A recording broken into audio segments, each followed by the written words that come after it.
Hello everyone, আজ আমরা আলোচনা করব বাংলা সিরিয়াল চিরদিনই তুমি যে আমার এর সবচেয়ে প্রতীক্ষিত পর্ব আর্য ও অপর্ণার বিয়ে। এই বিয়েকে কি বলা হচ্ছে দশকের অন্যতম বড় টেলি ওয়েডিং? আর এটা কি বোঝে না সে বোঝে না রবিয়ের মানদণ্ড ছাড়িয়ে গেল। চলুন খুঁজে দেখি।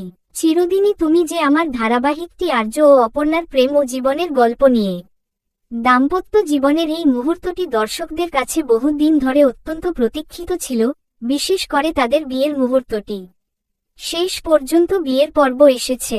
জি বাংলাতে আর্য ও অপর্ণার শুভ পরিণয় ধুমধাম করে দেখানো হয়েছে। বিয়ের সাজে আর্য ও অপর্ণা সত্যিই সুন্দর এবং দর্শকদের আবেগের পর্যায়ে নিয়ে গেছে। কিন্তু এখানে একটা বড় প্রশ্ন, এই বিয়ের পর্ব কি বোঝে না সে বোঝে না ধারাবাহিকের বিয়ের মানদণ্ড পূরণ করতে পেরেছে? বোঝে না সে বোঝে না তে আরণ্য পাখির রাজকীয় বিয়ের স্মৃতি আজও দর্শকদের মনে ঝাঁকি দেয়। সেই স্মৃতি নির্ভর মানদণ্ড এতটাই উচ্চ ছিল যে চিরদিনই তুমি যে আমার এর বিয়ের পর্ব কিছু দর্শকদের কাছে একটু সাধারণ মনে হয়েছে। কিন্তু কিছু দর্শক মনে করছেন বিয়ের আয়োজন একঘেয়ে ও দ্রুত শেষ হয়ে গেছে, আর সেই গভীর আবেগটা আর পাওয়া যায়নি। তারপরও একটা বিষয় স্পষ্ট, আর্য ও অপর্ণার বিয়ে দর্শকদের অন্যতম আবেগপূর্ণ মুহূর্ত ছিল। অনেকেই বলেছেন যে গল্পের প্রেম, বাধা ও শেষে মিলনের অনুভূতি তাদের হৃদয় স্পর্শ করেছে। সুতরাং যদি আপনি দর্শকদের ধারণা শোনেন, এই বিয়েটি নিজের অনুভূতির দিক থেকে সফল ছিল, কিন্তু বোঝে না সে বোঝেনার মতো স্মরণীয় বিয়ের মানদণ্ড ছোঁয়া বা ছাড়িয়ে যাওয়া কয়েকটি ক্ষেত্রে কিছুটা পিছিয়ে গেছে। আর্য ও অপর্ণার বিয়ে পর্বটি নিঃসন্দেহে চিরদিনই তুমি যে আমার ধারাবাহিকের অন্যতম গুরুত্বপূর্ণ মুহূর্ত। দীর্ঘদিন ধরে চলা টানাপোড়েন, ভুল বোঝাবুঝি, বিচ্ছেদ আর না বলা অনুভূতির পর এই বিয়ে ছিল দর্শকদের কাছে এক গভীর আবেগের পরিণতি। তাই প্রত্যাশাও ছিল আকাশছোঁয়া।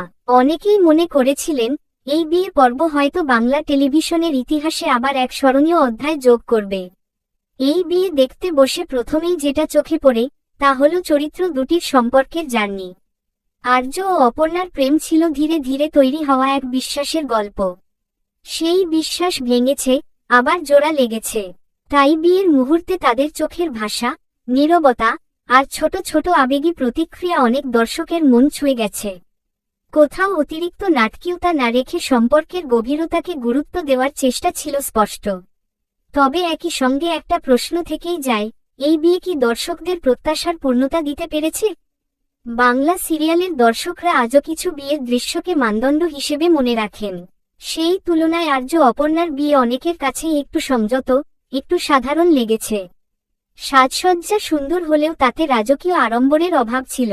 অনেক দর্শকই ভেবেছিলেন গল্পের গুরুত্ব অনুযায়ী বিয়ের দৃশ্য আরও বড় করে, আরও সময় নিয়ে দেখানো হবে। আরেকটি বিষয় হলো আবেগের গভীরতা।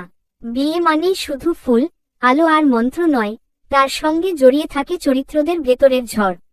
কিছু দর্শকের মতে সেই ভেতরের টানাপোড়েনকে আরও একটু সময় দিলে বিয়ের মুহূর্তটি আরও শক্তিশালী হতে পারত। সবকিছু যেন একটু তাড়াহুড়ো করে এগিয়ে গেল, এই অনুভূতিটা অনেকের মধ্যেই রয়ে গেছে। তবুও এটাও অস্বীকার করা যায় না যে এই বিয়ে গল্পের দিক থেকে গুরুত্বপূর্ণ ছিল। এত বাধা পেরিয়ে দুজন মানুষের এক হওয়া দর্শকদের একটা স্বস্তি দিয়েছে।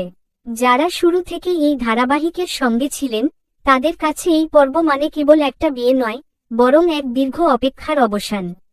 তাই সমালোচনা থাকলেও আবেগের জায়গায় এই বিয়ে অনেক দর্শকের মনে জায়গা করে নিয়েছে।